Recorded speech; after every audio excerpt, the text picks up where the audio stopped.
Terjemah tafsiriyah perkata. Syamil Al-Quran terjemah tafsir perkata adalah Al-Quran terjemah tafsiriyah kata per kata yang menampilkan arti setiap kata dalam Al-Quran dalam bahasa Indonesia yang diletakkan tepat di bawah kata-kata tersebut. Keyword adalah blocking ayat atau pewarnaan dengan blok pada ayat-ayat dalam Al-Quran. Terjemah tafsiriyah perkata. Sistem pembacaan tajwid. Panduan hukum tajwid.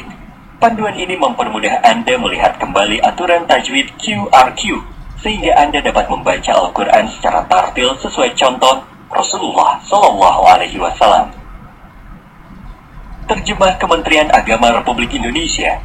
Terjemah ini ditahsih secara cermat dan teliti oleh tim Lajnah Pentasih Al-Quran yang dikeluarkan tahun 2004. Munasabah ayat atau surah. Materi munasabah ayat dan surah menerangkan hubungan antar ayat atau antar surah. Tafsir At-Tabari. Tafsir At-Tabari adalah kitab tafsir Al-Quran paling lengkap dan paling tua, dan paling populer di kalangan ulama dan pencari ilmu. Ditulis oleh Imam Muhammad atau Abu Ja'far bin Jarih At-Tabari yang hidup tahun 838 hingga 923 Masehi. Ulama asal Tabaristan, Persia. Tafsir Ibnu Katsir. Dalam bidang tafsir Al-Quran, nama Ibnu Katsir beserta tafsirnya merupakan hal yang tidak asing didengar di kalangan umat Islam. Tafsirnya menjadi salah satu karya penting, agung, dan paling banyak tersebar di kalangan kaum muslimin. Hadis sahih. Materi hadis sahih pada dasarnya merupakan penjelasan lain guna memperkuat pemahaman ayat-ayat terkait, kendati penjelasan ini diusahakan diambil dari ayat keyword. Doa dan zikir. Syamil Al-Quran The Reference menghadirkan doa-doa dan zikir-zikir sebagai bahan pendekatan kita kepada Allah. Kosakata. Dari rangkaian materi, kosakata merupakan penopang agar masyarakat bisa memahami ayat Al-Quran melalui penggalan-penggalannya.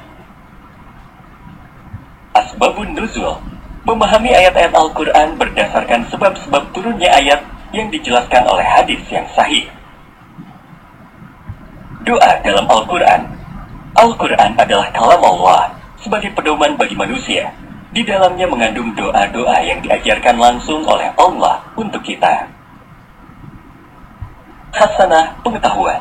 Berisi penjelasan ringkas mengenai ayat-ayat tentang ibadah, hukum-hukum, sejarah, tanda-tanda kebesaran Allah, tempat bersejarah, tokoh, dan wawasan keislaman lainnya. Tanda-tanda dalam Al-Quran. Tanda-tanda dalam Al-Quran merupakan materi tambahan yang berisi tentang tanda-tanda wakaf, penjelasan tentang ayat sajdah, tanda-tanda sifar, serta penjelasan singkat tentang ayat-ayat gharibah. Asmaul Husna Effect. Allah Subhanahu wa Ta'ala memiliki nama-nama yang baik yang disebut dengan Asmaul Husna. Rasulullah SAW menjelaskan bahwa Asmaul Husna berjumlah 99 nama. Indeks tematik. Apabila Anda mencari tema yang dibutuhkan, Anda tinggal membuka indeks yang terletak pada lampiran tambahan setelah materi Asmaul Husna Effect. Sirah Nabawi. Sirah Nabawi berisi kisah-kisah penuh hikmah dalam perjalanan hidup dan dakwah Rasulullah SAW dalam menegakkan dinul Islam di muka bumi. Analisis peta. Analisis peta berisi penjelasan spesifik tentang atlas. Dijelaskan berdasarkan kisah terkait yang mengacu pada materi Sirah Nabawi. Atlas perjalanan hidup dan dakwah Rasulullah SAW. Atlas ini merupakan kumpulan peta atau tempat bersejarah perjalanan hidup dan dakwah Rasulullah SAW. Zikir Al-Ma'surat. Al-Ma'surat merupakan kumpulan wirid yang terdiri dari ayat-ayat pilihan dan lafal-lafal dari hadis Rasulullah SAW.